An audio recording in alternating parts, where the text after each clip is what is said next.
I'm Brett. And I'm Alice. And we are the prosecutors.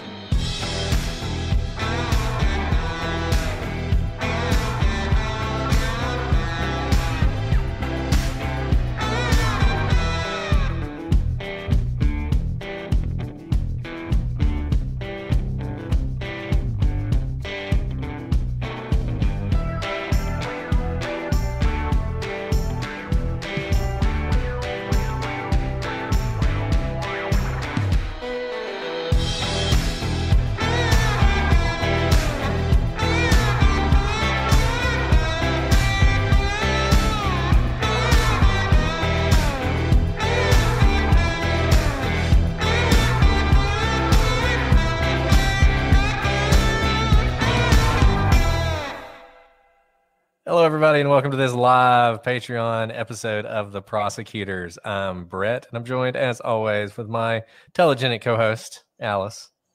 Hi, Brett. It's weird to see your face while you introduce me with different words. I know. You know, still you can tell. This way you can see me when I say it, so you know I'm being serious. I'm not rolling my eyes the whole time. Were you rolling your eyes the other 100 episodes? I'm not, no comment. I'm reevaluating our friendship. I'm invoking the Fifth Amendment. Guys, grab some spots. They're open. This is for you guys. The last Get Vokl was open to everybody. So it was super fun, but also a little unwieldy in terms of who could grab spots. So thank you guys for showing up. I cannot believe how many people are here. Yeah, thank you guys. Let us see your faces. We're showing you ours.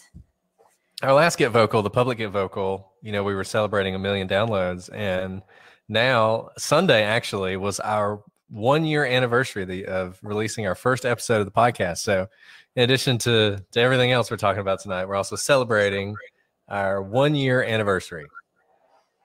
Happy anniversary, Brett. Happy anniversary, Alice. That's what she said to me. I went over to her house that day, and as I walked in with my wife and child, she's like, "Happy anniversary." I think her husband was. And what did I give you? What did I give you as an anniversary present? That's the important part. She gave me some Mardi Gras beads with a Krispy Kreme logo on it. It was a peace offering. It was. I would have preferred Krispy Kreme donuts, but I'm trying to help your keto diet. Exactly. Well, hello everybody. Welcome. This is wide open as always for whatever you guys want to talk about. Though, like I said, we've been doing this a year. We're going to do it, for however long we last. And we want to hear what cases you guys want us to cover in the next calendar year as we are, moving forward. We always need new ideas. So, be brave, grab a spot. Everybody's being shy today. I know. Usually people are just like all over these spots. I'm just going to throw some case ideas out there for you guys to talk about. Yeah. Well, I also about Chauvin. As usual, I do have, I've got questions and comments in case people are being shy. I have endless personal questions for Brett. And Alice has endless personal questions for Brett. But what I'm going to do is I'm going to go ahead and throw one of these out there. And, while you guys are working up the courage to join us or to ask a question in the chat room, that's fine as well. So we got an email that says, "So impressed with your episodes on the Delphi murders. I thought your points about the girls fighting back and running and ruining his initial plan was a good one. It got me thinking, if Bridge Guy is a serial killer, I agree he is. That fact would be one of the reasons the police and FBI haven't connected this with an established pattern. If he had to improvise because of the fierceness of these girls, that would mean this killing might not match his normal MO, making it that much harder to catch him. Just my 2 cents, number one, prosecutee." So I think that's a really good point, actually. Somebody asked today, we're in the middle of the Evansdale murders. We just released the first episode of that publicly, at least on Tuesday, though you guys have had access to both of them. And somebody asked, if the two are connected, wouldn't the police know? Because the police would see some similarities in, the way the people were murdered or the signatures or whatnot. But if it's true that the girls at Delphi fought back or ran or ruined his plan, then it might not necessarily be true that you would see those connections, given that it appears in Evansdale, at least, whoever took those girls was able to, whatever their plan was, they were able to effectuate it. What do you think about that, Alice? Do you just agree with me completely? No. I mean, you guys have all heard both episodes of Evansdale, so you know where we come out in terms of the relationship between the two cases, Delphi and Evansdale. But I also think just the way the murders were, the abductions and the murders were carried out lead me to think that they are not related. And unfortunately, as we said in the episode, there are a lot of people who do this out there. We see it in our jobs every day, unfortunately. There are a lot more child abductors and people who want to take advantage of small girls and boys, but unfortunately, a lot of the victims are young girls, more so than I think any of us would like to believe. Yeah. I mean, if you go on the Delphi Facebook page, it's like every day somebody's posting another story about somebody who got arrested, either attempting to kidnap a girl or, was arrested for molesting a girl or a boy. And unfortunately, it is just so common. And I did not realize that until I started working in the law. Like I knew that there were sexual predators out there. I knew there were child pornographers. I knew there were people who targeted kids, but until I started working in this business, I did not know just how widespread that was. I was really shocked, honestly. Was really shocked by it. Number one, by the number and by the types of people that you see engaged in this kind of behavior. It's not just the creepy guy with the van or whatever, that says free candy on the side of it. Were it that, because that would make it a lot easier, right? I mean, that would make it a lot easier to protect our kids and to find these people. But in reality, it's your next door neighbor, and as in the this guy who was arrested, who may or may not, depending, be a suspect in the Delphi case. I mean, that was their next door neighbor. I'm sure they had no idea that they were living next to somebody who could do something like that. And I mean, I don't want to be like super scary and freak everybody out, but there are a lot of people out there, and that's why I'm always cautious whenever we see these new quote unquote suspects appear, to give too much credence to it.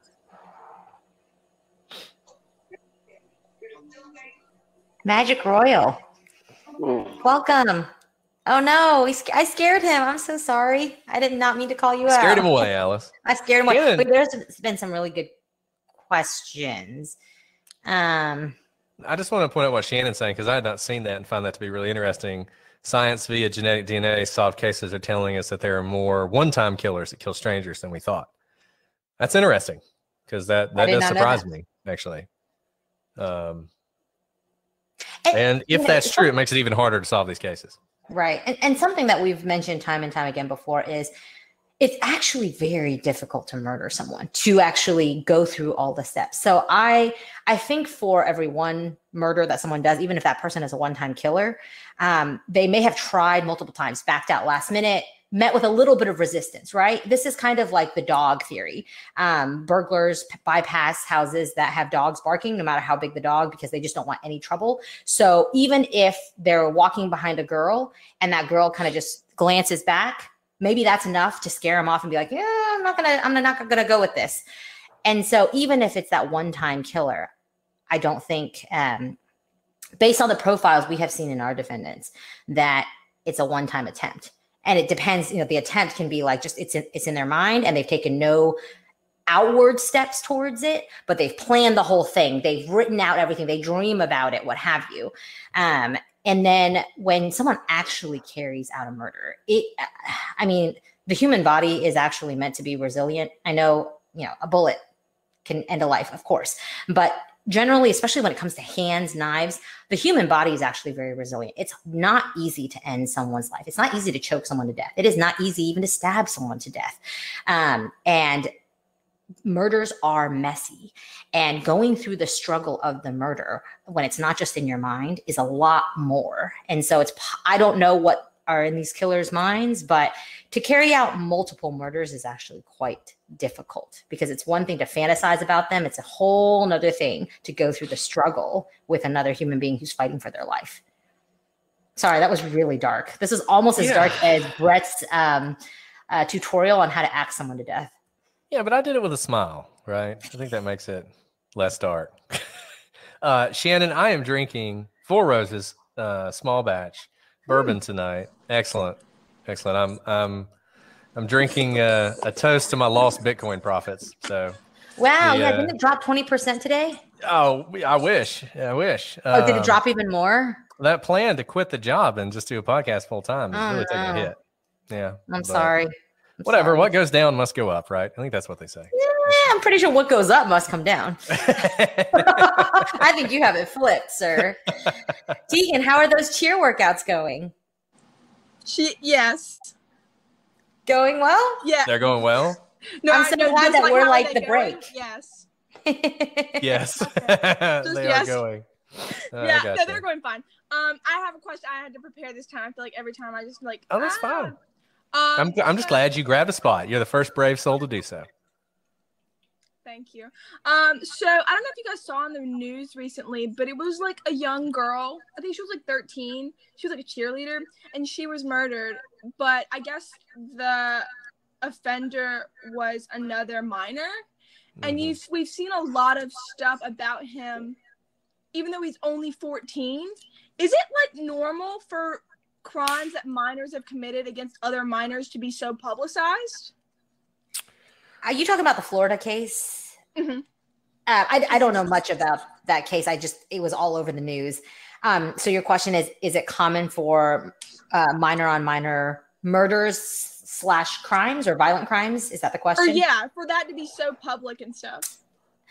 I think whenever you have the facts of that case, which is a young girl, a cheerleader, senselessly killed, that's always going to get a lot of media. And it's just that much more sensational that it could be a child who did that. I don't know. I don't think I've seen another news story like that recently. And is it because there haven't been other minor on minor violent crimes? Or is it because it happens that these two children, and they are children, fit the profile of just being, he doesn't look like a murderer. She looks like the girl next door and should grow up to have, a great promising life. I think just like all types of true crime, like why does Delphi capture the world's attention, get its own TV show, own podcast, but Evansdale doesn't? And those girls look very similar in terms of profile, right? Evansdale, the girls are a little younger, but they're both white, young girls. So that's a great question. I bet there are people in this chat room who have psychology backgrounds who can tell us why some crimes capture our attention more so than others.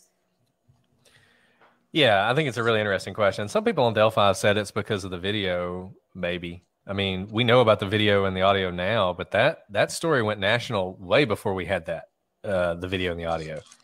That was released at a later press conference. I mean, like I said, I remember when it happened. I remember sitting in my office working late one night with the television on and them talking about that case. And, it was from day one, big story. And then like Alice said, Evansdale is not. Why certain cases grab people, I don't know. Now, interestingly about that case, there are a lot of interesting things. Because that person is a minor, there's going to be a lot of decisions that are going to have to be made whenever they are charged about how they're going to charge that. Are they going to try? I believe he's 14. Isn't that correct? Mm-hmm. I mean, that's really young, right? If you charge him as an adult, now he can't be executed because the Supreme Court has said that it's unconstitutional to execute a minor. But he can be sentenced to life without parole.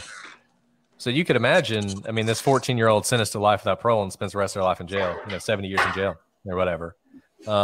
If, on the other hand, this is sort of the weird thing about our law in some ways, if, on the other hand, he's charged as a minor, depending on the state, he might only spend 4 years in prison, and when he turns 18, he might be released, which also just doesn't seem, like justice. No matter what you think about him getting life without parole, him only getting 4 years would not seem like justice either. And yet he is only 14. So, how criminally culpable is he as compared to your average 34-year-old, right? So that's going to be an interesting case to watch and just see how it goes. I don't know if any decisions have been made on the charging yet or not. I was looking at it and they hadn't made a decision to try him as an adult yet. But it would look like the court, some of the pre-trial or some kind of hearing that was like all made public and posted everywhere. And I understand the media picking up on it and stuff like that, but I just thought it was really kind of like unique that like you know, when we saw like Chauvin and stuff do like the Zoom hearings or whatever, he was like 14 doing it, and I was like, oof. Mm-hmm. I don't know. Yeah. This was crazy. No, it is crazy. Fortunately, I think it's somewhat rare, but you see it. I mean, everybody knows the Slender Man case, right? Sort of a similar case where you have, in that case, two young girls try and murder their best friend because they think that Slender Man told them to do it. There was some mental illness involved in that case, but nevertheless, I mean, you know, crazy cases. Hello, Hannah. How are you? Hi, how are you guys? Doing great. Good. So I have a really concise question. So have you been following the Kristen Smart case, and will you cover it? Because I'm losing my mind. Well, I mean, so we've been following it for years. You know, the funny thing about that case is I feel like what everybody said is, you know, the police and the prosecutors are finally catching up to what everybody's known for the last 20 years, which is that this guy did it. Now, I have not listened to it, but my understanding is there's a great podcast called In Your Own Backyard or Your Own Backyard or something along those lines that was a deep dive that it's unclear to me exactly how much credit to give to the podcast, but some people are giving credit to the podcast for helping push this at least to where we are. That case concerns me. I'm worried about it. You know, I hope that the police have everything they need to get a conviction. They still don't have a body. Don't need a body to have a conviction, but it's nice. You know, it makes you wonder. Nobody's still a crime. That's just right. You tell them. That's right, Taylor. Anyway. Still an April Fool's joke. It makes you wonder. Still an April Fool's joke. It makes you wonder what it is they have now that they didn't have a year ago, or 2 years ago, or 5 years ago, or 10 years ago, that makes them confident that they can have the conviction. It is certainly a case we may cover. It's a very interesting case. I assume you would like us to cover it. Is that what you're saying, Hannah? Well, and it's also possible. Go ahead, Hannah. Oh, go ahead, Alice. I was just going to say it's possible that they have no new information, but rather maybe a different person in charge making prosecutorial decisions and saying it's literally now or never. You know, memories fade over time, evidence gets stale, and this is the best case we have. It's not going to get any better with time. So if we don't charge him, he gets away. If we charge him, we might lose, but we've given it a shot. It might be that. I don't know that for a fact, but these are prosecutorial discretion issues. And it's the person at the top, right, that changes over time, who decides whether charges can be brought. And look, I mean, there's a good circumstantial case. Again, I forget the guy's name.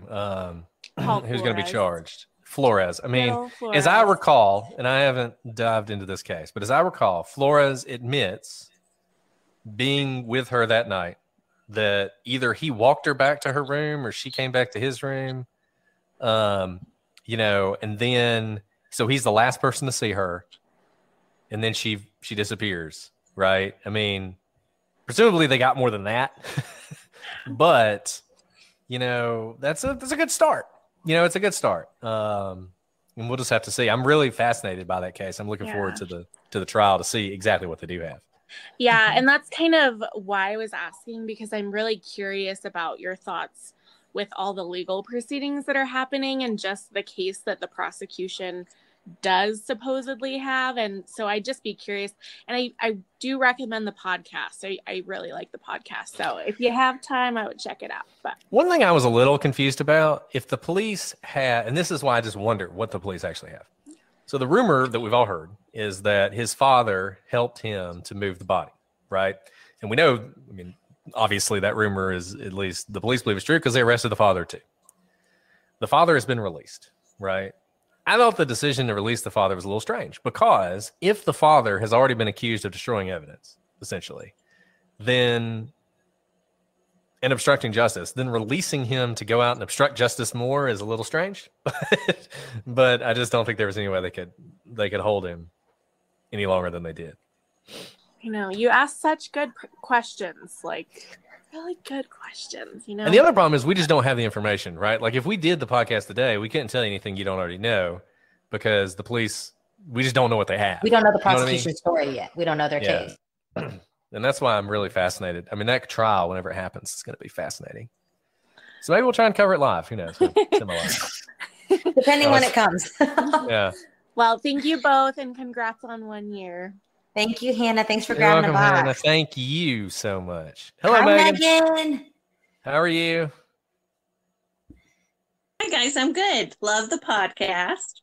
Thank you. We appreciate it. So I have a Delafa Pass question, and I know that it's probably trivial in the grand scheme of it, but I just can't get over it. There are no trivial It's Dyatlov really Pass not questions. trivial.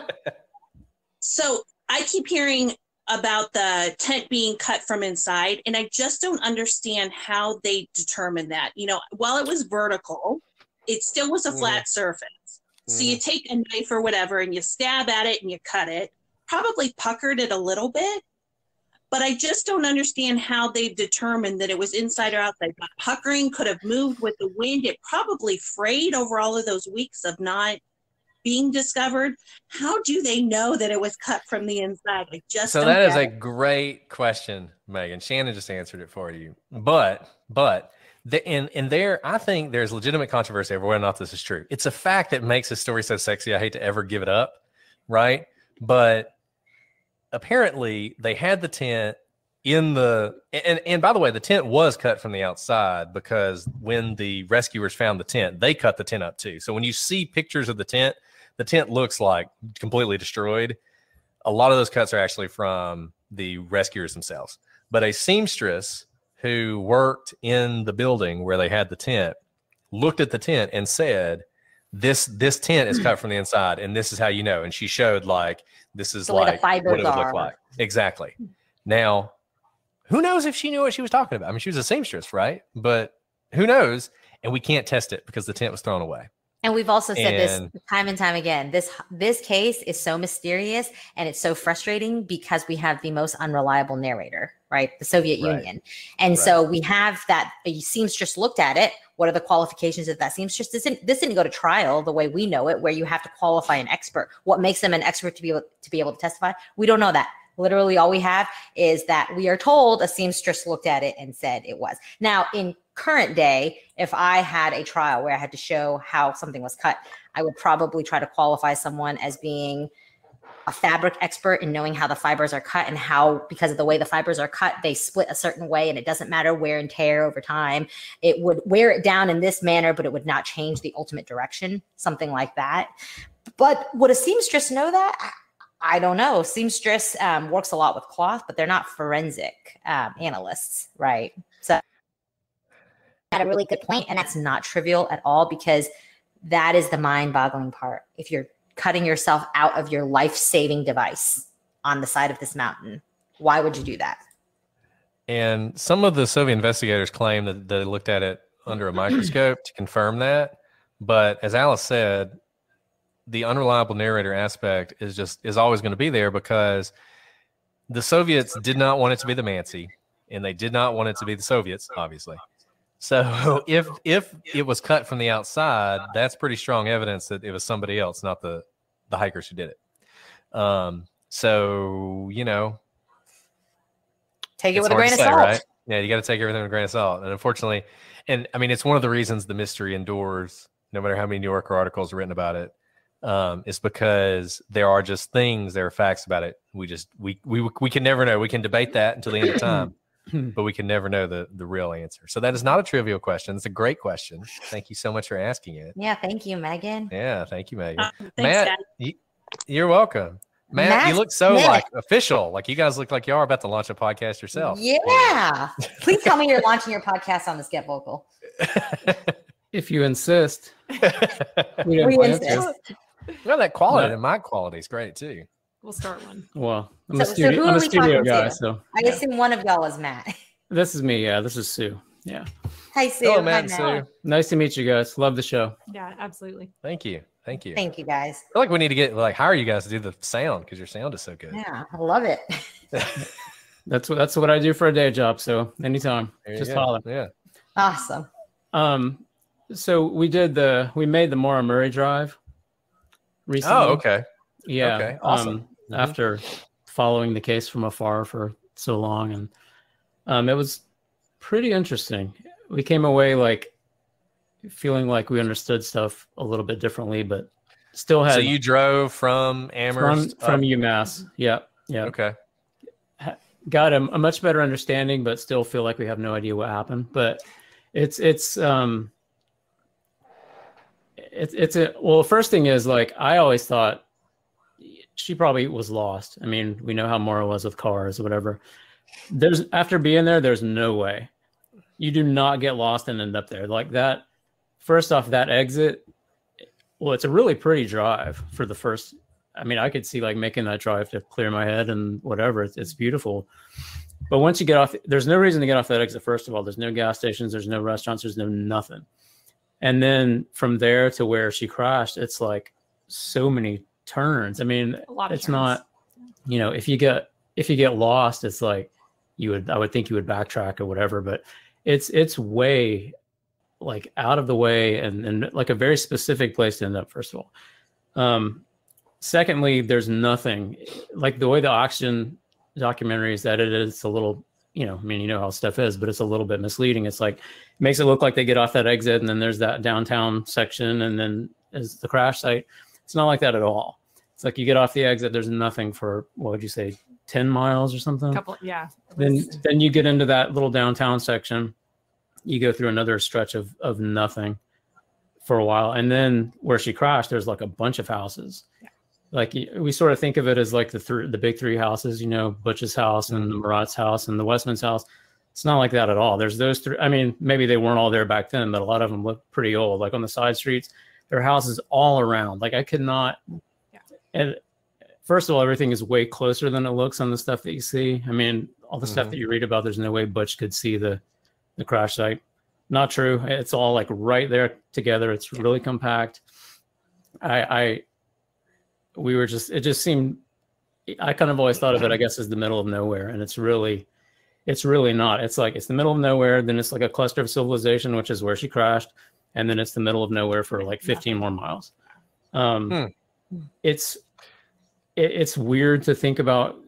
I have no idea what happened. I don't know if she got in a car or what. It seems like when we were there, we were like, why would you get in a car? Even if you were trying to avoid police or whatever, there's so many houses to walk to. Right there, it seems it just seems strange. I mean, the woods thing, the woods thing could go either way because it sort of vacillates between being very dense and not as dense. But I mean, I don't think the thing is like pitch black with like 2 feet of snow on the ground or whatever it was. I don't think you could get anywhere through the woods. I mean, I just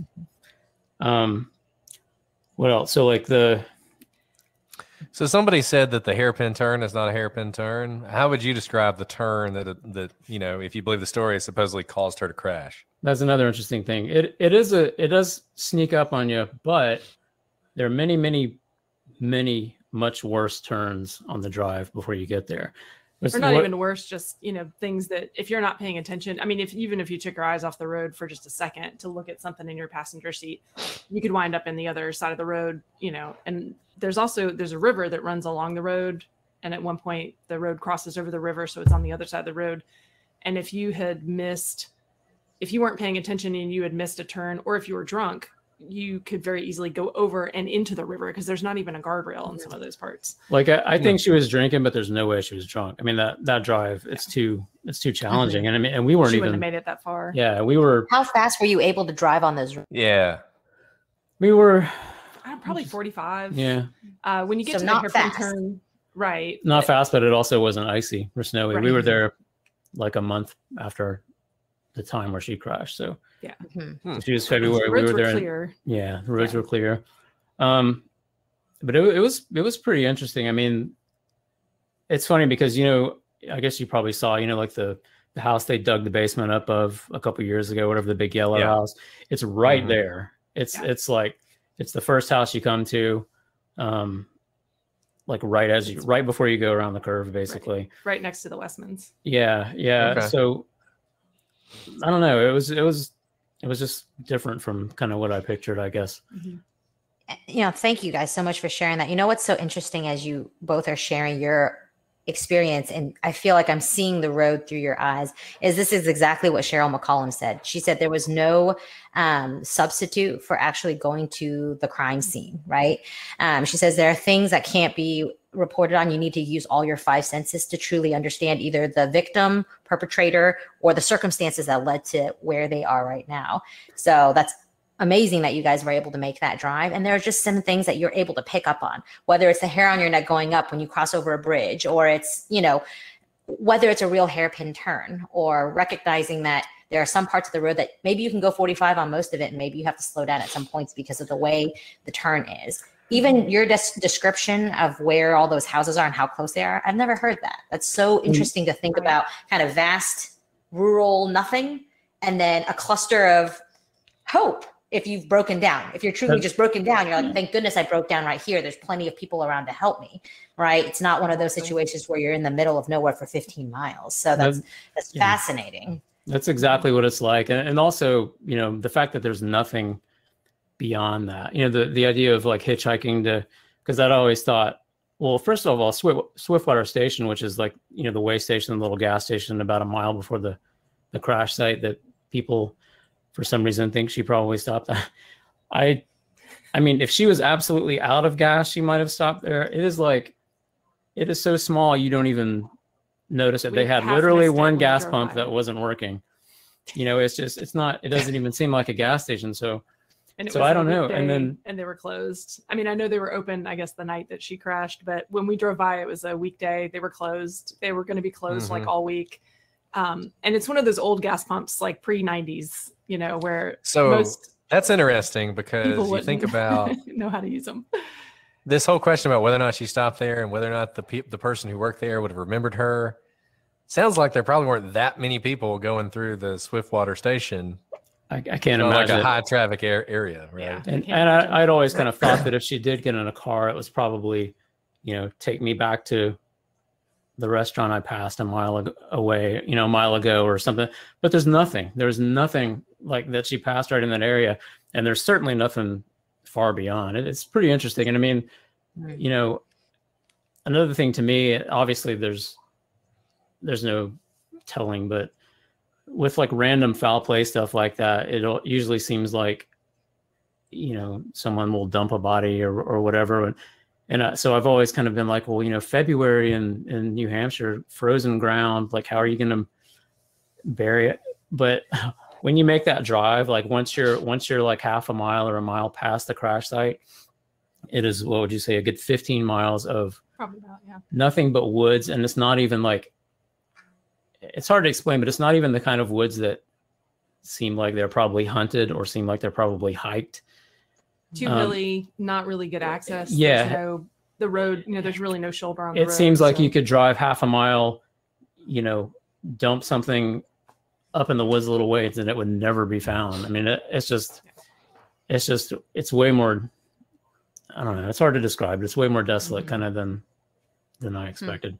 And there's just nothing. There's no restaurants. There's no, I mean, there's the next ski town is like, what is it, like 10, 15 miles like past the crash site. Yeah. So it's, is that Bretton Woods or is that Loon Mountain or whatever? It's like Lincoln area. And I can't remember. There's another, I think there's a place you get to right before you get to Lincoln. Okay. But yeah. Yeah. It's so funny, because I used to go up there and go skiing all the time. I always wonder if I've ever driven down that road. Because I remember, I mean, all those roads up there, like you said, incredibly curvy roads, you know, I mean, and that's the thing, you know. So my wife had a Saturn, like basically the same year Saturn as Maura had. And we used to drive that thing up there, and man, there were times, like I remember one time we went and we were going up to the ski slope, right? And we like went up the hill, one of the last hills, get ski slope. We got about to the top of the hill, and then we just slid all the way back down the bottom. So we had to do it again. So it's hard for me to imagine her taking that car. I mean, it's just crazy that she took that car up there to New Hampshire on those windy roads like you were talking about. Yeah. I mean, it's wild. So now that you've done it, do you have a theory? I sort of have the things that I kind of thought before almost make less sense now. I mean, it's just weird. Yeah. It's really strange. I mean, I assume she had gotten in a car But one of the things too, we were there about the same time of night. Obviously, it was later in the year, so it was still light out. And it was a weekday. It was probably a Tuesday. We were up there, and she crashed on a Monday. But there was one car that passed. Yeah, 2 cars very that passed. little very little At highway that time, traffic. very little traffic. During the day, it's pretty busy. Yeah. Because we went back during the day and checked, got yelled at by the neighbors, even though we didn't. Yeah, we were like, we didn't park on anyone's property. We didn't do, make any kind of scene or anything. We parked like way off on a side road and walked up just to kind of look at the, where the ribbon was, where they cut the tree down real quick. And man, the neighbor lady came out and she was pissed. She's like, "How you like those trees? They're all pine trees. Each one of them's different. It's pretty unique, huh?" No, yeah, I've heard the neighbors are pretty sick of people coming by. Yeah. We were trying to figure out which tree was the ribbon tree because the ribbon's gone, the trees are gone. So we were kind of looking at the stumps, trying to figure out if we could figure out which one it was, and that's when she came out. Yeah, we were. I mean, again, it's not like we like parked in the driveway or like be in any trouble. We were just trying to be quick, but they weren't. She was not happy. But, well, it sounds like you guys have some really good material for the first episode of your podcast. That's I look right. forward to This listening. was a dress rehearsal. we can never when it compete. comes out. But yeah, Oh, there's no competition. No competition. We love it. no. But Yeah. yeah, don't Release on Tuesdays, and you'll be fine. Exactly. Yeah, but thanks for what you guys do. We really enjoy it and really appreciate it. Yeah. Nice to. Yeah, you guys are nice to awesome. meet Thank you for joining. sharing what you learned. Thank you Yes, so yes. much. Take care. Yeah, Thanks, really, guys. really Thank you, you interesting. too. Allie, thank you so much for Hello, patiently Allie. waiting. Oh, you're on mute. You're on mute, Allie. We can't hear you. Oh, there. Figure There out the you go. button. This is like my first time on any sort of video call Yay, since I had welcome. my baby 7 months ago. So, yeah, I wanted to talk more on Mari too. So, first of all, I'm sure you don't want to go down the rabbit hole of all of the shenanigans going on in the community right now. But if you do, I would love to hear about it. But it's crazy. And then what has kind of blown my mind recently was I had written off the tandem car like so long ago in my theories, and after Tim and Lance came out with that recent it had like 3 parts the last few weeks of those episodes, and then they talked about the red truck and like that her gas tank was completely full, and like that there was like that weird red truck there, and like did we hear about that red truck before, or am I just like confused? Like, did I just forget in like the 100-something episodes I've listened to over all this time? Missing more Murray. Like, I'm like, I don't even remember like learning about this truck, and now it's kind of like stuck in my head, and it's just like it's every single thing with this case just ends up like keeping me up at night, like, and then I just can't get it out of my head. So I didn't know if you had listened to those episodes and what you had thought of the red truck. And because I was thinking like maybe that was her tandem car, and maybe they had kind of like they were either behind her or in front of her, and that's how she like made her quick exit from the scene, like that they were with her. And I don't know, now I'm spiraling with the red truck. So. Yeah, well, so we talked briefly about the red truck on one of our episodes, but we didn't spend a lot of time on it. And yeah, I feel like I don't remember much about it. it is interesting that it came up in the black box report. So the red truck is something people have talked about a lot. A red truck with some sort of wooden bed, like some sort of wood, like slats on the side or something. It depends on who you ask. Some people have said that the Loon Mountain 3 were driving a red truck, and that's like part of it. I don't know. It's like I said when we talked about the episode. I just feel like the more I think about the Maura Murray case, the more confused I get. It's the one case where it just, like so many of our cases, we work them up. But we start off and work them up. We're like, man, this is so obvious, right? I mean, it's just so obvious what happened. It's so obvious this person's guilty or not guilty. It's just kind of clear once you really look at it, and you just think, oh, the only reason people don't know this is because they've never really looked at it. That is not the Maura Murray case. The Maura Murray case, you look at the Maura Murray case all day long, and you're never going to come to any kind of conclusion. It's like the opposite of a magic eye. The more you look at it, the more confusing it gets. And it doesn't help that's 100% right. That people in the community, like there's so much misinformation now that it's like what's real, what isn't real, like what do we even actually know. Like I would just love it if one day people could eventually get their hands on like the actual case files and like Maura's like instant messenger messages and her whatever was actually in her emails, like in her computer. Like I feel like people could actually solve it if we could have all of that information, but we don't. So. Yeah. I mean, I'll say this. I feel like at this point, essentially, I think we almost need to start over, right? Mm-hmm. Like, and I hate to say that because I really like Tim and Lance and they've done 100-something episodes on this case, but I feel like they got to start at square one because what I think has become evident over the last couple of weeks is that so much of what we thought we knew, we don't know, Mm-hmm. right? Like either it's information was provided to us by people that we now are not sure about and you know, their motives. There's clearly been a lot of false information. There's clearly been a lot of false tips. A lot of those are now out in the open. And that's a good thing, right? Mm-hmm. But it just makes you question, you know, I mean, just going back to this whole question, I mean, just a simple thing. Was she packing her room or was she unpacking her room? Right? There are a bunch of boxes in her room. Was she unpacking or packing? was she lazy because she didn't? Or was she lazy? You know, or Right. and she didn't, you know, unpack things because they had to pack things up to clean for whenever. And we thought for a long time that she had packed up her room. This was part of the story. Part of the story was Maura packed up her room before she left, and that made people really wonder. And people have said that's one of the reasons the police thought it was suicide.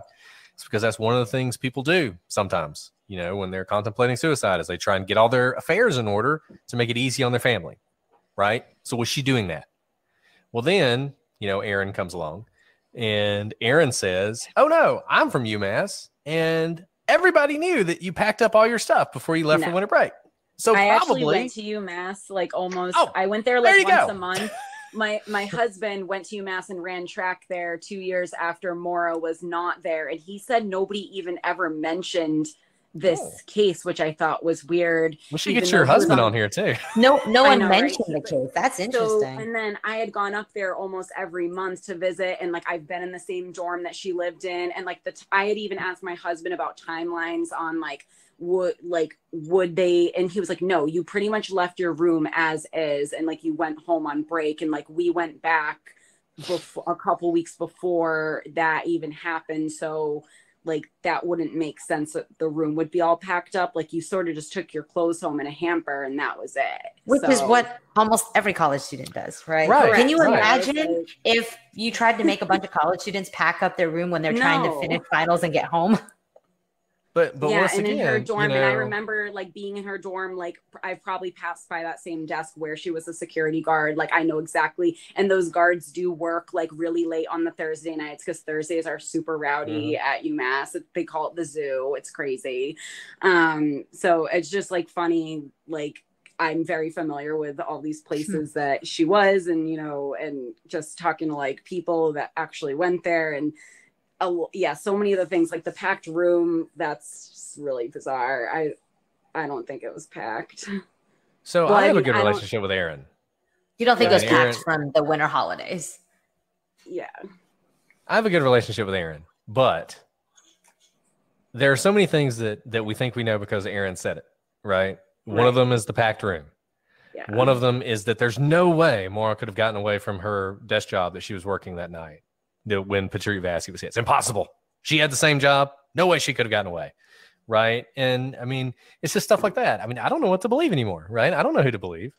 And I think those are really important questions. And then there's other things that we only know because Bill Rausch's mom told us, because Bill Rausch's mom, Sharon, was very involved in the search early on. You can imagine. I mean, she loved this girl, knew this girl. She was very involved.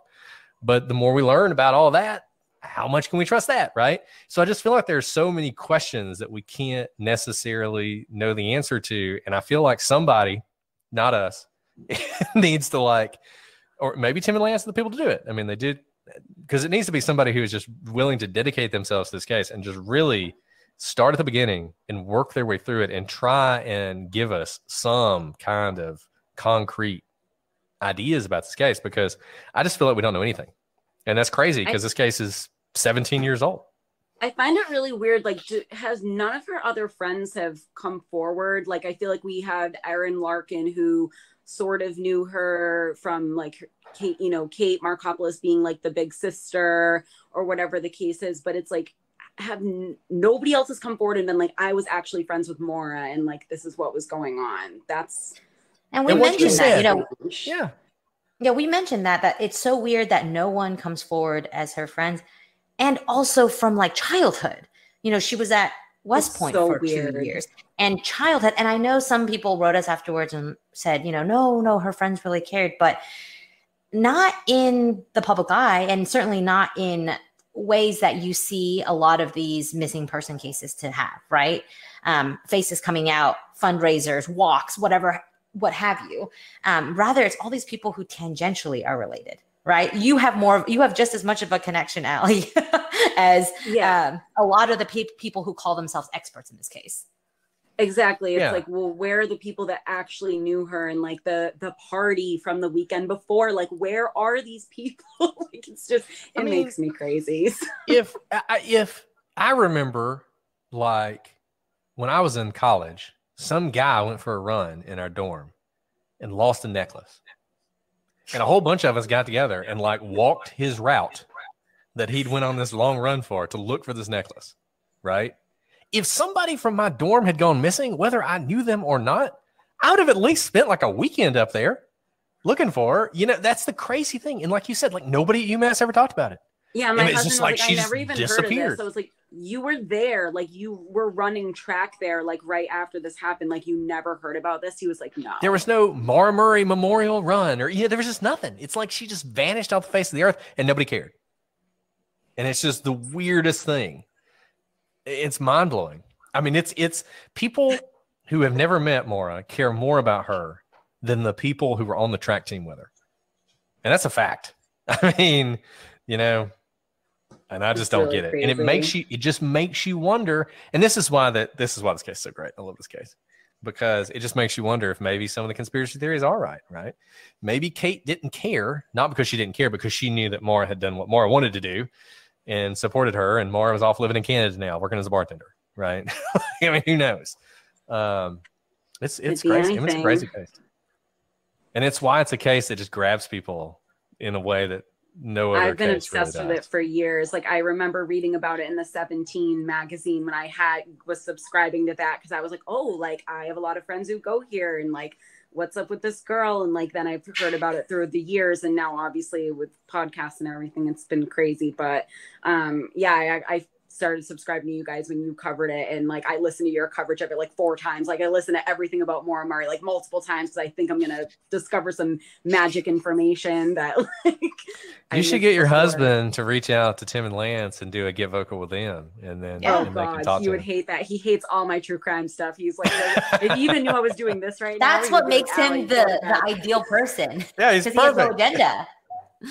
That's very true. So no, but thank you guys. Honestly, I love all your episodes you come out with, and I put a few suggestions in the chat. So thanks for thank you, Allie. Thank you, Allie. We could talk about more for 5 hours. So Oh, we could. We absolutely could. I don't want to make everybody else sick. Okay, see you guys. Okay, we're gonna have 2 spots open, guys. So if anybody wants to jump in, I'm really sorry. I have not kept up with the chats on the side. We're not ignoring you. I'm not fast enough. I'm obsessed with Maura Murray, so it's like I can't help myself. We start talking about Maura Murray, I just. So I do want to. Oh, go ahead, Alice. No. I was actually going to just try and direct us to another case in case people didn't want to keep talking about Maura. I want to read this email because this email is amazing. This is from Andy, right? He says, "Hi, my wife is a super fan and recently got me into your show as well. She's been insisting I contact you guys. I grew up in rural Southwest Virginia, and my parents had a worm farm. It was a full-on operation with worm beds, harvesters, employees, etc. The castings, worm poop, were the gold of the operation, sold as organic fertilizer. But we also sold the worms as bait. And yeah, we also had a mattock. Growing up, my brothers, sisters, and I would use all sorts of digging and prying tools. It's a useful tool for dealing with shallow roots. It's like the farm version of a crowbar. To my knowledge, it was never used to murder anyone." That's what he says. "Something funny about growing worms. When it rains and the barometric pressure drops, the worms can sense it all and start crawling up out of their beds. So when it rains, you have to shine bright light on them to keep them in the soil." There you go. The worm farm Oh. question answered. That was fascinating. Yes. And Thank you you, guys Andy, don't wherever see- you are. Yeah, thank you, Andy. You guys don't see this, but I think I showed Brett. I can't remember it. But yesterday, I went on a walk with my boys, and they spent the entire walk playing with worms on the sidewalk, and it was disgusting to me. But the whole time, all I could think about was worm farming as I spent time with my children. Hey, there you go. That was the best part about that episode. I mean, it was an interesting case, but the whole worm farming thing was That was great. fascinating. Yeah. This is the kind of things you get to learn about when you do podcasting. Okay, quick poll. Is anyone going to CrimeCon? Because we are taking off in like a week and 2 days. Wow, is it really that soon? You're right. I could get I might have my calendar wrong. Maybe it's in 2 weeks. Oh, I think that's about right. 2 weeks? It's in 2 weeks. It's 2 weeks. Whew. Maybe I would have gotten First on a week in plane at June. the wrong First time. week in June. Sorry, 2 weeks. In 2 weeks. Yeah. Is anybody coming? Elizabeth has a sad face, so I assume that's a no. And Mandy says, "I wish." Oh, Allie, Allie, I'm bring sorry the about bottle and the baby. Yeah, Alice is bring great the with bottle and kids. baby. Or don't bring a bottle. Just bring the baby. There you go. There you go. We'll supply the bottle. I think that it's the bottle that the baby won't have. Yeah. Well, look, I mean, if anybody is actually coming, we'd love to see you guys. We'd love to meet you. Yes. Shannon, are you gonna fly halfway across the country to come? Shannon has other things to do. Okay, Brett, what other questions do you have? Folks have like 7 more minutes. I can't believe how many people are in here, and everyone's so shy and doesn't want to grab a box. Oh, you're going to? Oh, I didn't know what CODA was. That's awesome. I mean, if you're already down there for the race, you might as well go ahead and stay for CrimeCon. I mean, come on. Shannon's always one of my Okay, racing Brett, buddies. I have a question for Sorry, you. I'm talking about racing. Since we've hit our 1 year thing. Okay, Alice. What were your hopes and dreams for us a year and 1 day ago before we were to launch? What were your hopes and dreams, and where did you think we would be in a year? So my goal was that you would still talk to me 1 year later. And my hopes and dreams were we would still have this podcast going in a year. That was basically, if you'd have told me we'd still be doing it in a year, I would have been like, success, right? If you told me that we would be having a Get Vokl where people gave up their precious time around the world to sit in here and watch us talk about this, I'd be floored, absolutely floored. In fact, the first time we were going to do a Get Vokl, Brett said, "Hey, can you do a Get Vokl?" And I had no idea what it was, had to look it up. And I said, "No, I don't think we should do it because it'll just be embarrassing because it'll be the two of us sitting in an empty room." Yeah, I mean, I am surprised. I'm surprised about how well it worked. And we talked about this a little bit. I mean, you guys have so many options. There's so many great podcasts out there, so many great true crime podcasts out there. And it's the fact that you guys have stuck with us this whole time. It's just amazing. And we really appreciate it. And we said this before, but you guys, you're our top fans, and we want to do the cases that you want to do. So I hope you'll continue to send us your suggestions. A couple of people have mentioned, including most recently Elizabeth, the Girl Scout murders. I actually don't know much about those, but I've heard enough about them that it sounds fascinating because I was in the Girl Scouts until I was a senior in high school. I talk about that, I think. Were you a gold star person? So, no, because I didn't do any of the hard work. I literally just paid my dues and ate Girl Scouts cookies. I'm not even sure. I still you have all those stories about selling Girl Scout cookies out of the trunk of your car. That's right. Yeah, that really sounds sketchy, but I did do that. So I find that I want to find out more about that case because it sounds very interesting. And there are so many serial killer recommendations. This all sounds great. Fantastic. Christian and Andriaccio. Yeah, that case. We'll probably do it eventually. I mean, it's really complicated and legally dangerous because I think the people involved in it sue everybody. Whenever, Stacy is waiting for the Jeffrey McDonald. Stacy, you may not have to wait too much longer. Ooh, we're doing that for you. Yeah, may or may so not. don't tell anyone. Don't tell anyone. You guys found out something secret. Yeah. By the time you release this, We probably will already release an episode on that. So That's actually probably true. stay strong, Stacy. Stay strong. Do you Not have too any much thoughts, longer. Stacy? Do you have an opinion on whether or not he did it? Totally guilty, she said. Nice, Stacy. There you go, Stacy. I don't know if you guys, we had a whole discussion with Maggie Freeling and the ladies from Women in Crime about that, which is really interesting. That was a great discussion. I didn't get drunk that night, so it was really good. It was really good. It was really good because the Women in Crime podcast, they kind of came from we basically came from different sides in terms of whether we thought he was guilty or not.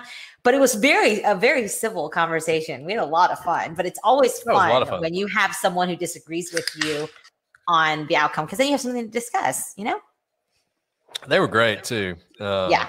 I really liked them. Indeed. Okay, we have 3 minutes before the end of the hour, top of the hour. I don't really know what top of the hour means. But are there any last minute burning questions? Okay. Yeah. Look at that. Yeah. There's so many things we miss by not seeing each other normally. Yeah, I know. But maybe we should record all our episodes like this. Maybe we shouldn't. I think let me think this. I always like to give you guys a little bit of podcast trivia because you guys, so generously give us money and show up for these things.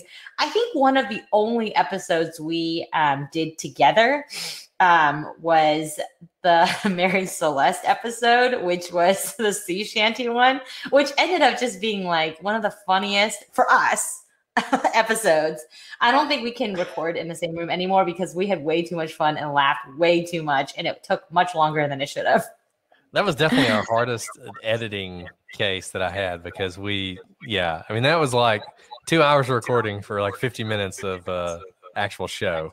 But there was a lot of laughing. I'm pretty sure Mrs. Brett kept poking her head in and be like, "Are y'all working?" We're like, "Kind of." Yes. And I think I see a very long question from Victoria. I'm sorry, it's going so quickly. I haven't had a chance to read it, but we'll go back and read all of y'all's questions and comments and maybe do follow-up episodes on them because I know we're about to reach the hour. This time I brought my charger, so it's not going to die on me. But let me think. Brett, I've asked you all a personal question. Do you have any burning questions? Oh man, Alice, I don't know. That's a tough question. I'm all about tough questions. I had a terrible day at work today. Let me say that. And this is the highlight of my day, like hands down. Oh, yeah. So you guys, not all days are hard at work. And I'm sure many of you had tough days at work, at home with babies that don't, take bottles, what have you. Been there, done that, totally understand. But you guys are the highlight after a long, cruddy day at work. And so thank you guys. I know we hear from so many of you. Thank us for, giving you something to do during the pandemic, during the day, on your runs, what have you. But you guys give us just as much back. So I hope you know that. And Elizabeth, before we go, if you want to grab a spot and tell us what the Secca Wonder is. Oh, she hi. I took my hair down, so I'm looking a little grunge. Looking great. No. Mexico is this little tiny town in Illinois, south of Chicago.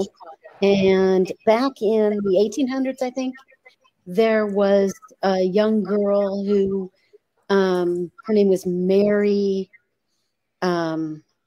I can't remember. Mary something. I should know this. You have me on the spot. But she was, my own sort of, knowledgeable perspective is that she was mentally ill and she probably had some kind of seizure disorder, but she was kind of considered to be possessed. And so she died very young. And then it was maybe 10 years later, across town, there was a little girl named Laurency Venom, I think was her name. And she started telling her dad and her mom and everybody that she was this Mary girl and she wanted to go home. So she was claiming to be possessed by Mary. So, and she knew things that only Mary and her family would know. And so she ended up getting to Mary's dad came and met with her, and she actually went and lived with Mary Bell, I think was her name, maybe. And she went and lived with them as Mary for a while. And Wow. it's quite a fascinating case. And it was the thing that's most fascinating about it is that it was highlighted, it was referenced in the book, The Exorcist. And so it's, it's a true story, and supposedly it's possession. It's a real big deal because Watsika has it's about the size of Delphi. It's got about 5,000 people. And so but there's a book on it and everything. So, if you just Google it, you can get more detailed information, but it could be a fun Halloween thing. Well, that is interesting. We're always looking for Halloween stuff. So. Yeah. So that's terrifying. Real quick note on the Exorcist. JC mentioned something. I want you to know that our Exorcist episode, Roland Doe, actually got the attention of the Catholic Church. Thank you, Elizabeth.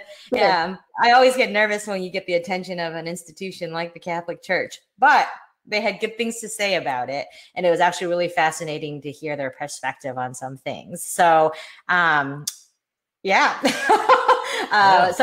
in other words, these true story, these stories based on accounting by usually priests or people at the time is fascinating and basically as scary as it gets because it's reality, but real horror. Yeah. I enjoy doing that case. But we'll have to, I don't know how much detail Alice wants to go into about this. Oh, Hannah, we may do a follow-up. It's an ongoing conversation with the Catholic Church. Right. Yes. It is an ongoing conversation, which I am not a part, but you're a part of everything, Brett. Yes. The Vatican is not on the line. Right. But no, we are not in trouble. We are not in trouble. The greatest thing about this podcast, I will say, has been its ability to open us up to have conversations with people who have invested in different areas, whether it be experts or the more Murray community, what have you, but experts in those areas. And that's been fascinating to get their perspectives and talking to people who really know something. People say that about us all the time. Like, you guys know something. We know some things. We don't know everything, but we do our best to reach out to people who do know the thing and learn from them. That's what we have to do in court. And that's what we try to do in this podcast. And so with the support of y'all, we really, really appreciate it. So any last burning questions? Last burning questions before we wrap it up for tonight. Well, guys, it is always a pleasure to get together with you. We will do this again soon. Can't wait. And if any of you are going to CrimeCon, please shoot us an email. Let us know. We want to meet you. Come by and see us. Something. We love you guys. We're going to have goodies at our table. We are going to have goodies. Yeah, so come get a goodie. Designed by the wonderful Hannah Hill. Hannah Hill. It was amazing. Free goodies, we should say. So especially for the super fans. I know you don't get a badge for being a Patreon, but just tell us and you'll get some free goodies. Exactly. So if you are going to be there, make sure you come by and say hello to us. And who knows? Maybe we will hang out with Nancy Grace. You never know. We're definitely hanging out with Cheryl. Cheryl McCollum's going to be there. We're so excited to see her. Kelsey will be there. Wait, Kelsey's going to be there. She's doing a panel, so that'll be awesome. It's going to be a great time. So if you're still on the fence and trying to decide whether or not you want to go, definitely go. Prosecutors, 10% off. So there you go. Okay, guys. Well, this has been awesome. We will see you soon. But until then, I'm Brett. And I'm Alice. And we are the prosecutors. Okay, so now's the off the record part where you guys can answer. Yeah, I'm dancing to our music. Yeah, exactly. Oh gosh. I can't believe how many of y'all showed up tonight. I hope everyone's having a great thing. Keep singing, please. You're doing great. What I was gonna say is I can't believe all these people are here, especially now that the weather's nicer. And we can actually be outside, I know. We're gonna have to start doing this later and later, so people don't have anything else I know. It's getting. I love when it's midnight with the prosecutors. But then it would be like a normal hour for the people around the world, you know? Like our West Coast friends, it's like 6 o'clock when we start this. This thing. is They're pretty like, early. Whatever, man. This is very early. Yeah. Yeah. Did you see the video of my kids in the worms? You should go look. I did not. On Instagram. It's really adorable. Oh, it's on Instagram. Okay. It's on Instagram. It's very I'll check cute. it out. Shannon's all about the 6 p.m. thing. Okay. That's good. I'm down with that. I'm down with 6 p.m. I'm looking outside. It's dark. Okay, am I the only one? Here, let me throw out a question for everyone who's still here. I moved houses recently, so I don't have any blinds yet. So it means that like when it's dark outside, if there's light inside, I can't see outside, but anyone outside. But everybody can see you. But yes, yes, Brett, thank you for the obvious. Does anyone else live in fear as I do? Whenever I walk by a window at night, I'm afraid I'm going to get shot from the outside. Is that just me? I mean, I'm always afraid there's just going to be somebody standing there. No, the standing thing's okay. I'm always afraid a bullet's going to come through. So like when I go it's like that scene from The Wire. Right? Thanks, Allie. It's just me. Thanks, Rochelle. Like to the point, this is something I've done since I was a child. When I walk up to a window and the blinds are up and I'm going to pull it down, because you can see me through the window, I'll start to pull it and then I'll jump out of the way as the blinds are coming down so that if you knew where I was standing and you shot a gun, you couldn't hit me. Just me? Okay. Everybody or, oh God. What was the name of the guy? Texarkana? There was a murderer. Maybe not Texarkana. Is it Texarkana? Texarkana had murderers, yeah. What was the town that feared sundown? There you go, Elizabeth. What was the name of that town? Was that Texarkana? Well, in any event, the guy, the murderer involved in that would shoot people through the window. So there you go, Alice. He may still be out there. And I grew up in Texas, so maybe everyone around me was afraid of the serial killer in Texarkana. And also, I lived in Austin when there was the gas station killer, sniper. He like shot people when they were at gas stations during the day. In Austin? Was not the DC sniper? DC sniper. There was one at some point in my childhood. Man. Anyways, I just thank you, Mandy, or Michelle, for my window safety. Yeah, I've been thinking about it a lot because I don't have blinds and I'm looking right now outside, hoping someone doesn't shoot me through the window. The movie in the 70s or whatever was good, and there was a remake which was okay, but he wore a bag over his head, kind of like Jason. Oof, it's terrifying. Like, were there holes cut out? Yeah, so he could see. Alice, I don't know how we got on this, the whole window thing. Because I looked out my window and I got scared. And there's a window right next to me now. Now I'm worried. What if somebody's out there getting ready to shoot me? Thank you. I'm just trying to make you all aware of window safety. And I'm looking out the window right now. So if something happens to me, y'all can see. That's all. Oh. Well, Alice, I promised you an episode on you if you're shot through the window of your home. One episode? I only worked one memorial episode. Well, I'll have to find a new co-host. A memorial episode. She loved windows. Oh, man. All right. Well, unless anybody has anything else. I know. I can't believe so many people are still here listening to me talk about my fear of windows. I didn't even know you had a fear of windows. When do you guys even sleep? I don't know. You know what? That's funny because I feel like every time I text. No, that is not true. But I do always text Brett when he's asleep somehow. She always does. Well, because she texts at like 2:00 in the morning, and I'm like, I'm asleep. Sorry. I'm like, come on, give me the password to our account. Alice she does. Like, I'll wake up in the morning, and at like 1:57, somebody tried to log into our Instagram, and it's like, is this you? And I'm like, well, no, I don't think so, but maybe Alice was up at 1:57, and I text her, and sure enough, she was. So, thank you, Matt. I appreciate you wanting to give me more episodes. 7 episodes. That would be a lot. We did way too many episodes on Scott Peterson, by the way. How did we do 6 episodes on Scott Peterson? I don't know. I can't believe people listen to all those. God, you guys are like loyal. You I guys wouldn't are even listen to awesome. 6 episodes. I was sick of Scott Peterson by the time we got finished with that. Can't imagine if you had to listen to I'm it. just sick of Scott Peterson, period. Yeah, well, seriously, I am also sick of Scott Peterson. Mm. Yeah, Mm. I'm glad we did Scott Peterson because I feel like it's something people can point to when everybody's like, "Oh, Scott Peterson's innocent." It's like, no, he's not. That's true. That is very true. And there was so much like noise about non-evidence that was very frustrating. Oh yeah, it was crazy. I mean, I had We're no about idea to do until we that did it. in the McDonald case too. Oh yeah, so. we're about to do that. Yeah, same thing, same difference. So, oh, Mandy, that's very sweet of you to say that we would do the case right. I had a question for you, but I forget now. for me or for them? Yeah, For me. more for you, but I guess for them to listen to. I'm glad that my favorite murder came to the conclusion that he's guilty too. That makes me feel better. Oh, good, fantastic. And they have like 1 million, listeners. So good for them. Yeah, that's true.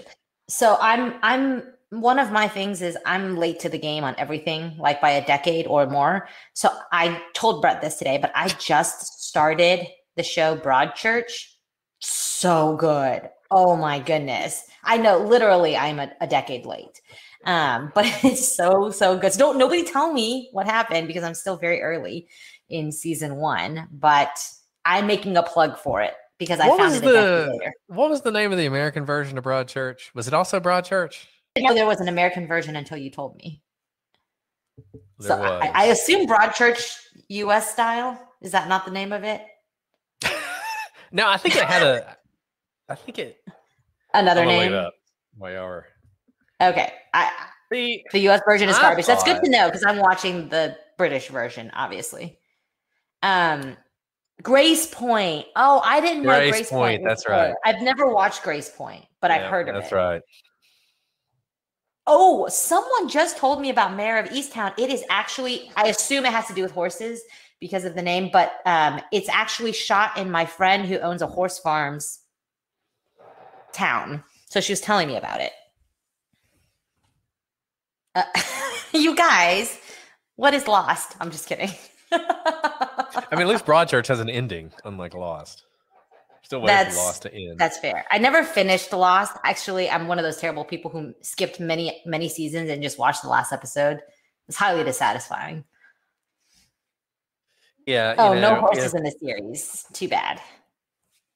Honestly, if Lost had ended like Saint Elsewhere and just been, spoiler alert, everybody was living in a snow globe, that would have been better than the way it ended.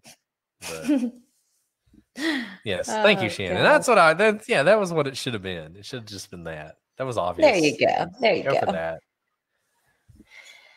All right. I guess maybe I actually have to work more tonight. I took a break from work to talk to you guys. I know that's so sad. No, it's okay. I'm almost done. I only have like 2 more hours of work left. What are you working on? I have to write a brief. A brief. Yeah, that's fine. Usually what I'm doing. Oh, Shannon, trial prep. Good luck. Good luck. I just picked up a trial. Yeah, it's not a difficult brief, but I need to finish it because during the day is so crazy these days. Yeah, I need to write a brief too. I guess I'll do that tomorrow. We really do love our jobs, guys. But if you wanted to make it possible for us to quit, that's fine too. Oh, 2 weeks of grand jury. Michelle, goodness gracious. You guys, we picked the wrong professions. Ones where we have to work Shannon, all the time. So you have a jurisdiction where you can strike the judge? Huh. Those are interesting. Yeah, where it's either side can do it, right? They can decide to strike the judge. Yeah. Interesting. But then the next one you get, you got to keep them. I have a question for super fans who are still left. Brett and I were discussing what we should be wearing to CrimeCon. Because I told him because we were prosecutors, which, we are, we should like wear business casual or like not wear like t-shirts. What do you guys think? Can you give us fashion advice on what we should wear? Owl did it too. I have one of those. I don't know. Alice, do you have an Owl did it or hashtag Team Owl or whatever it is? What is that? What does the shirt even say? I don't even remember. I feel like I ordered them and they never came. Maybe they sent to my old house. Maybe that's what cosplay.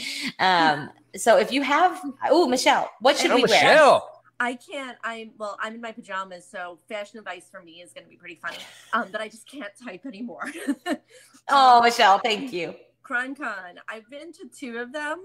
Like, definitely Oh, now bring a Shannon. sweater or a sweatshirt or something because it's always cold because the air Is conditioning it really cold?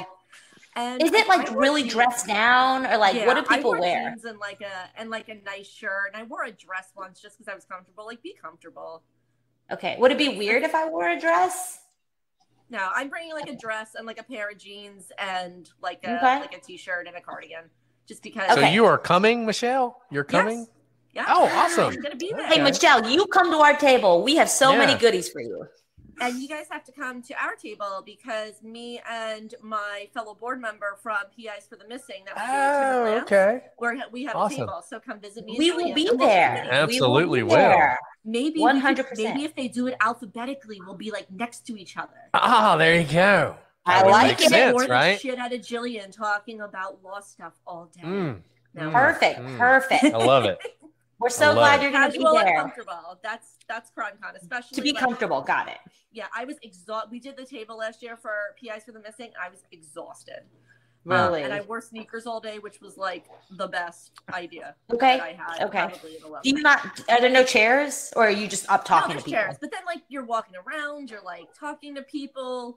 You know, I mean, that's at least how it was for me last year. I was exhausted. Thank God my boyfriend was with me, so he was able to just like feed me chicken tenders.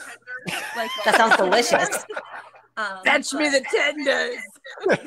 Fetch me the tenders. How do you know that's what I say every night? But no, it's super casual. Like you don't have to come dressed in a suit. I am leaving all that shit at home. Okay. Okay. I wasn't gonna wear a suit, but I was thinking like Opposite is jeans and maybe casual. a nice camel hair, jacket. Clothes that make people feel comfortable approaching me. I feel like everyone approaches me no matter what. Bring out Whether I want them to or not. If you have business cards or something for the podcast or for whatever, you make them or even just like your personal ones. Like the first year that I went, I made so many contacts with people who like I ended up calling later on, like on cases I was actually working on. Wow. That's a great idea. We hadn't thought about that. That's how I met Cheryl McCollum, like the first year, because I was super interested in cold cases. And I just like walked up to her table. I met Dr. Laura Petler. She like took apart an MVAC to like show me how it worked, and we exchanged information. So like definitely bring your business cards too, because people like get really excited when they hear that like someone has a specialty or something and they'll want to connect with you. That's Michelle. This is so helpful. Thank you. very helpful. We haven't talked to anyone who's been Maybe we before. should make so some thank business you. cards. And Allie, yeah, we should probably go to like. Does Kinko still exist? Vistaprint online. There you go. Okay. That Okay. has an Okay. owl on it, and the other that has a Yeti on it. Done. Shannon, I love just it. for you, I'm going to do that. And Allie, I totally agree with you. I cannot wait for the Brett fangirls.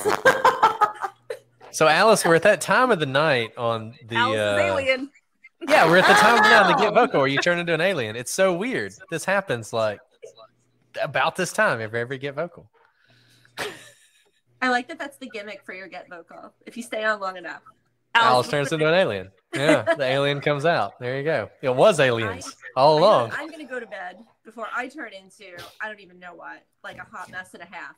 But if I do not see you guys on Get Vocal, I will definitely see you around Yeah, we'll June see you in 3rd, Austin. June 4th in Austin. Sounds awesome. Can't wait to see you, Michelle. Yes, Bye-bye. can't wait to meet y'all. Yeah. I was jumping on to endorse the T-shirt option, and also it's either freezing cold or Austin hot, which you know. But how it works in our jurisdiction, both in state court and in the administrative courts that I practice in regularly, you get to strike the judge for no reason. You don't have to give a reason, but it has to be done before they make a substantive ruling. So you have to do it really quick right at the beginning. Huh. And the downside is that if you don't strike the person, that doesn't guarantee that it won't be reassigned to that person. Like if you're like, ugh, thank God I got so-and-so, it doesn't mean like 2 days before your hearing or your trial, it won't be reassigned again.